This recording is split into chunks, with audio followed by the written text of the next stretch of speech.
Hello, welcome to Spectacular Chicago. I'm Jim Balser, I'm your host. I started doing shows here on CAN TV because oftentimes the network media wasn't able to give shows the necessary bandwidth on topics that it deserved.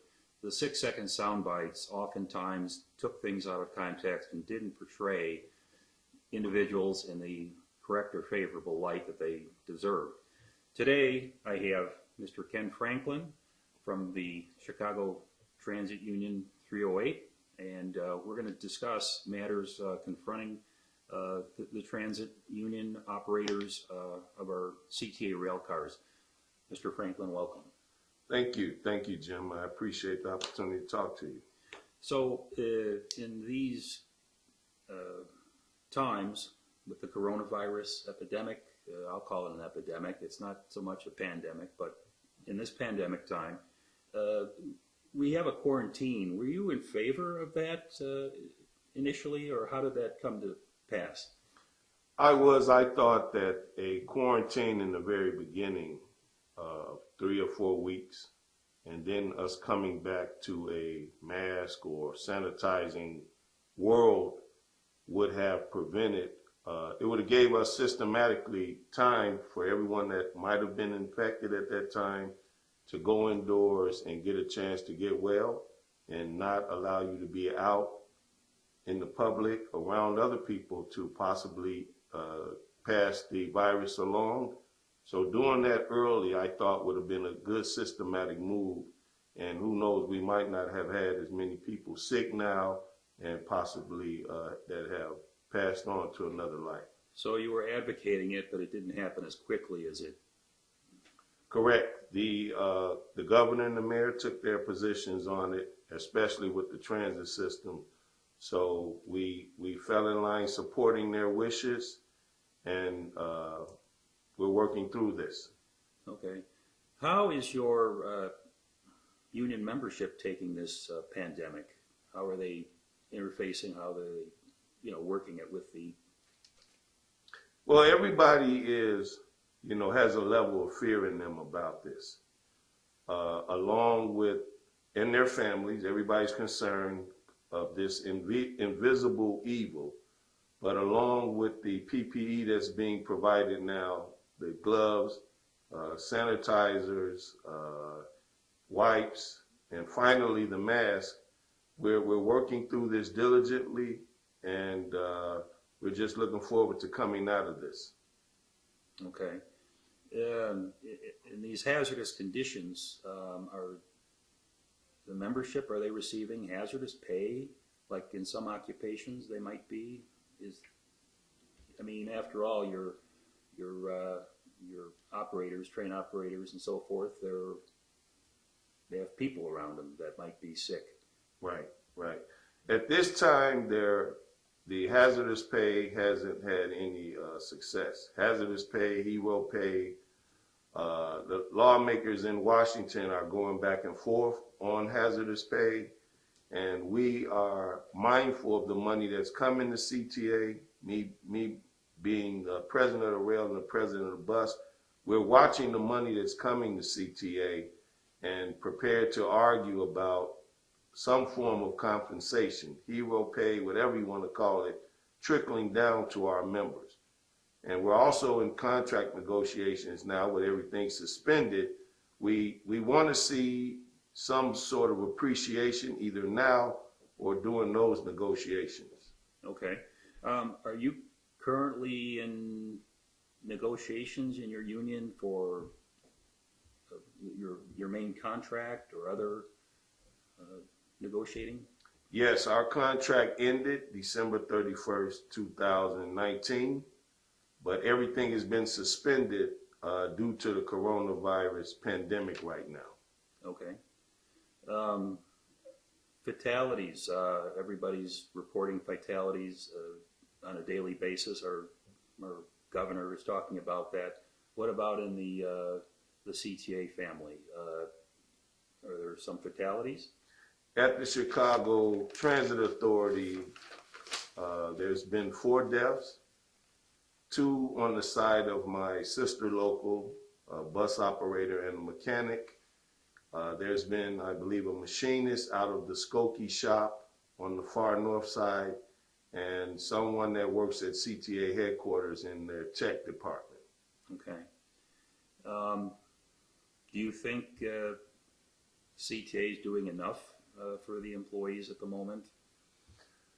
I would say they definitely haven't done enough in the sanitizing or disinfecting of the trains.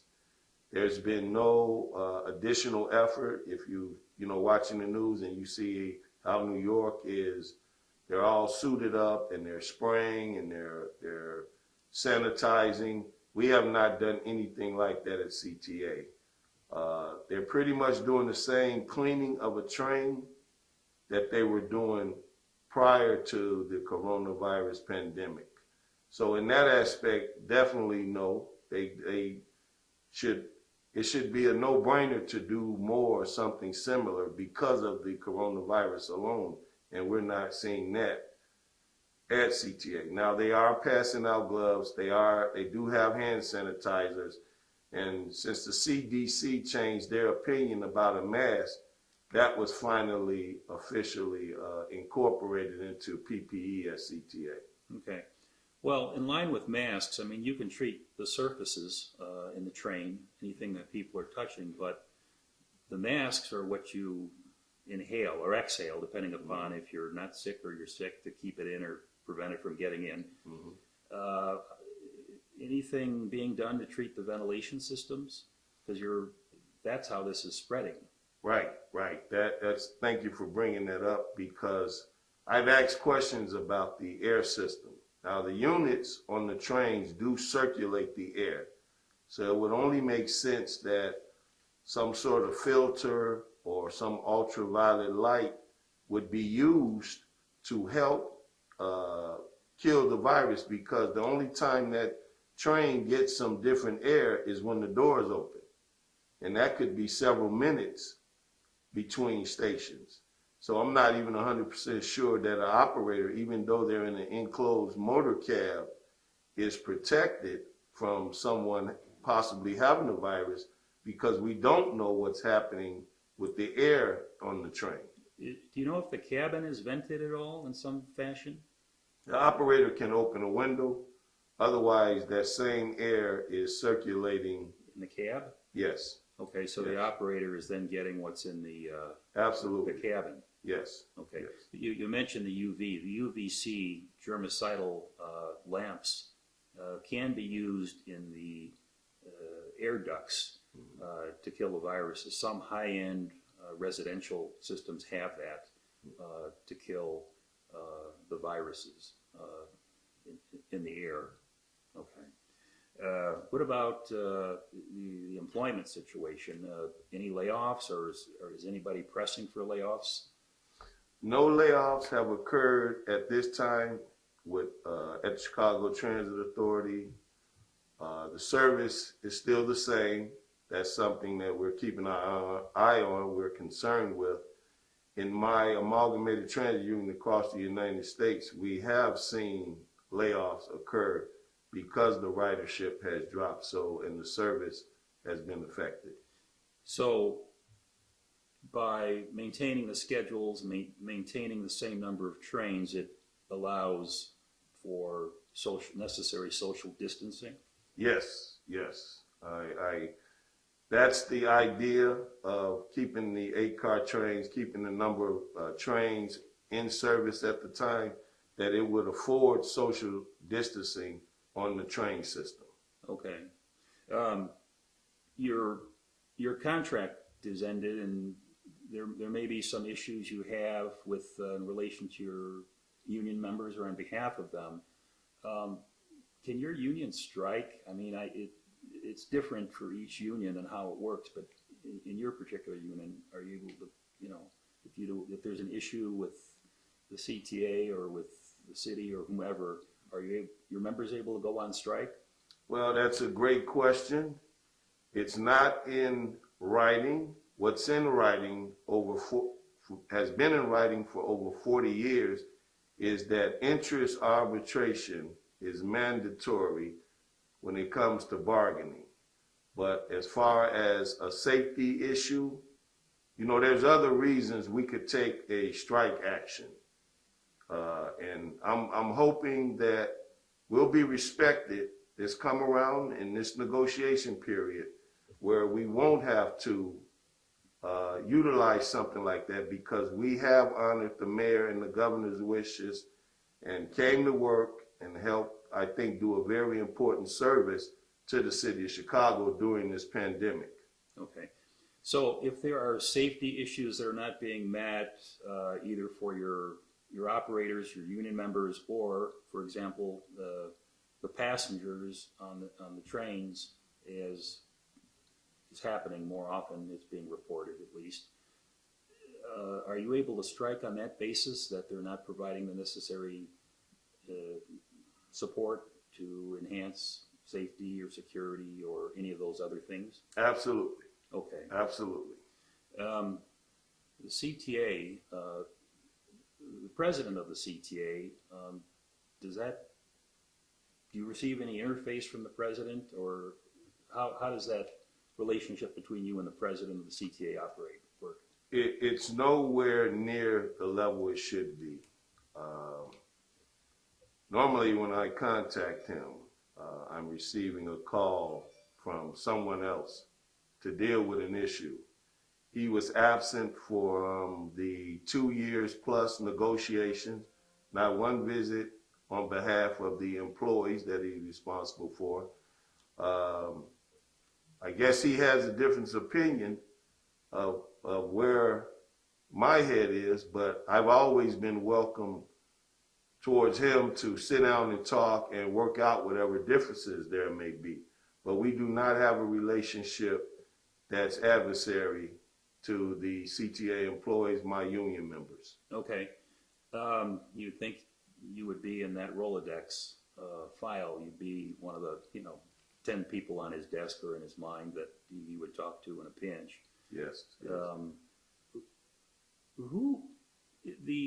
2019 budget for the CTA, I had a look at it, and I noticed the board members, the word REV period was before the names. What does REV mean, if you know?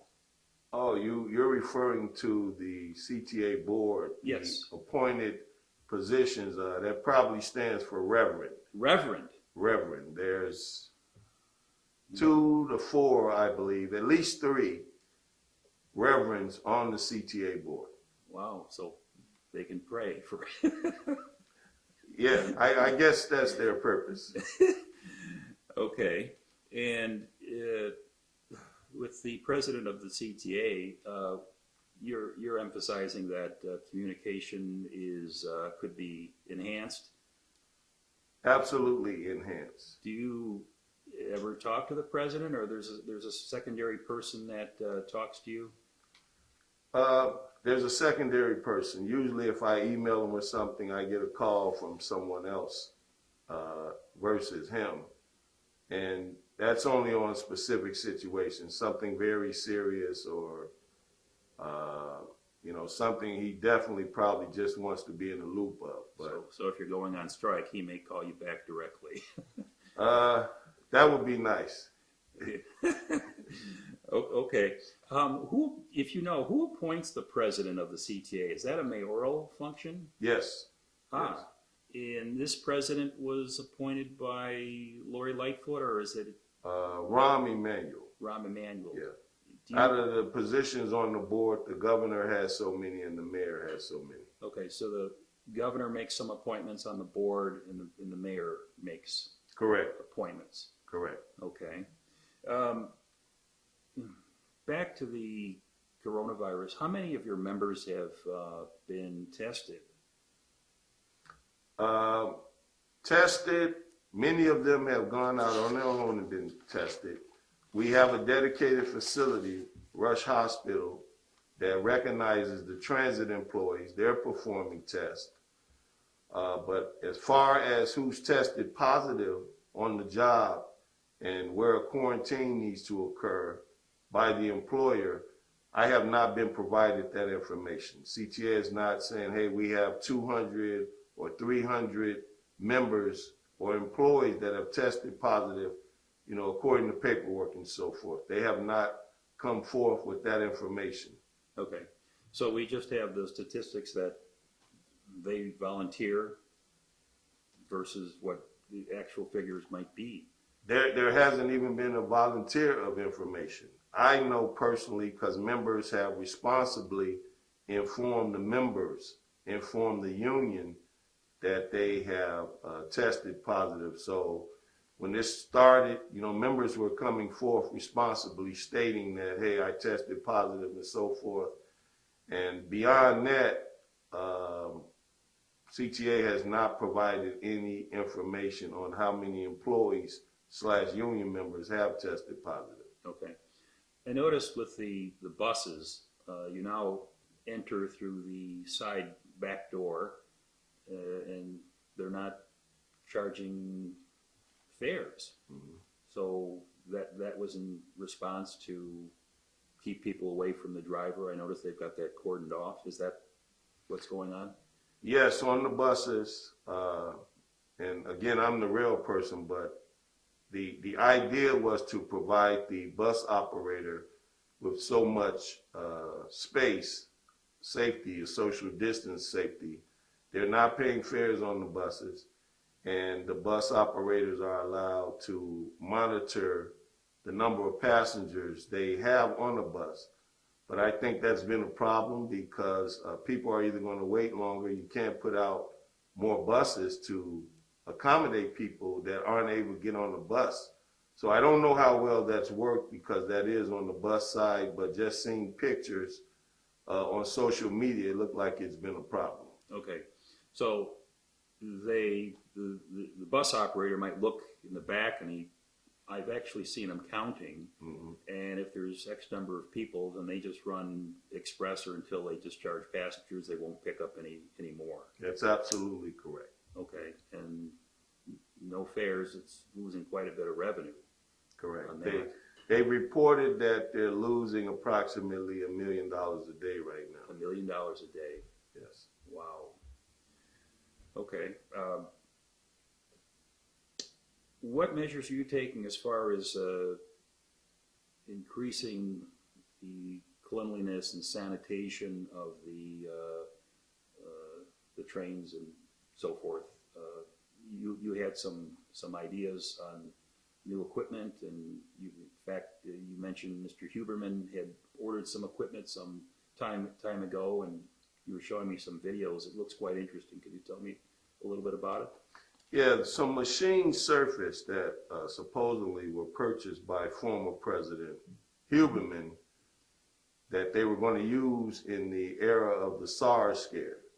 And this machine, you're able to put a disinfectant in, and that machine can generate a foam spray, and a train can be sprayed with it in a minute or two. And then the foam dries after 15 to 20 minutes, and it's ready for human occupancy after that. I got a demonstration of that. I don't know how many machines they have, but I was very impressed with what the machine did, and I hope that they implement that into the cleaning process. Okay. Rail car safety, you basically have a train operator for an entire consist of 2, 4, 6, 8 rail cars, correct? Correct. There's one operator per unit that's in service, and the number of cars can go from 2 all the way up to 8. 8 on the red and the blue line, orange line. The green line has 6. That's their maximum capacity. And the fewest is the Skokie line, where they only have 2 cars. Skokie Swift, okay. Yes. When there's an issue on the train, you have intercoms, and invariably the train operator is going to get that hail, and the train operator stops the train or responds or does something, and that can be distracting. Would that be fair? Oh, it's gone beyond distracting. Operators have been attacked, spit on. So an operator, in a sense, is now the policeman in the situation, because crime has spilled over onto the transit system unbelievably over the years. So an operator can become a policeman. He can become someone who needs de-escalation training, even psychological training, dealing with some of the passengers on the transit system. He wears many hats. Years ago, we had conductors, and they assisted with the opening and closing of doors, where operators just focused on operating. They got rid of the conductors in the 90s, and we're still talking and trying to see how we could get an additional body in a uniform on a train that could afford the passengers more safety. I believe that would be beneficial if a passenger had on a uniform, or a personnel had on a uniform. The passengers, seeing them walk through the trains, or they see an additional assistance. Maybe that person could be trained in de-escalation and dealing with problems, and then the operator could just tend to more of operating the train. So we're bouncing a lot of ideas around and seeing what we can do to help provide the employees a level of safety that they don't have, as well as the passengers that ride the train. Okay. Yeah, almost on a daily basis, especially the red, blue lines, you hear of an incident, some more severe than others, some shootings, some things, fights, somebody being attacked.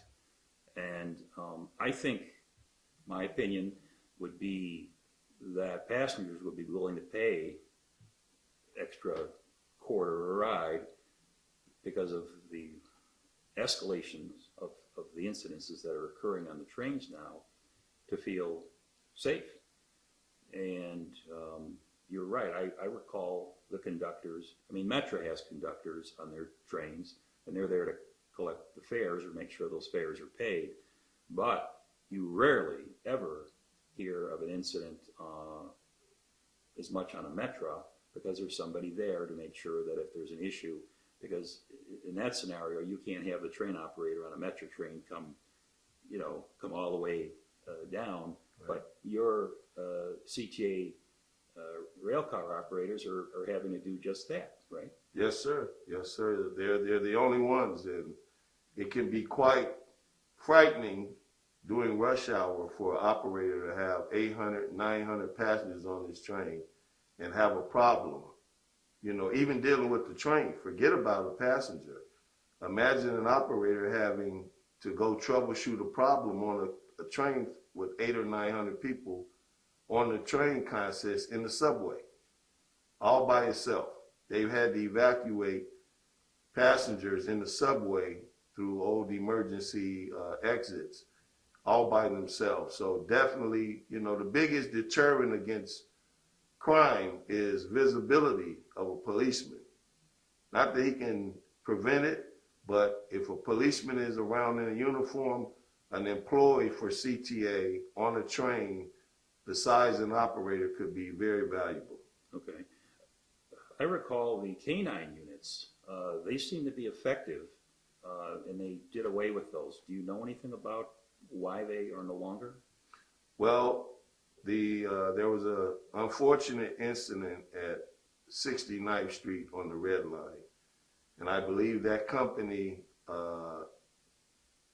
was part of the K9 unit was part of that company, and I think that incident at 69th got them some bad reviews, and I believe that company was let go after the incident on 69th Street. Okay, so something needs to be done in a different way. Perhaps conductors are the solution. They worked very well when they were there, and just pull few of your senior employees or other union employees for the CTA. They said it was very effective.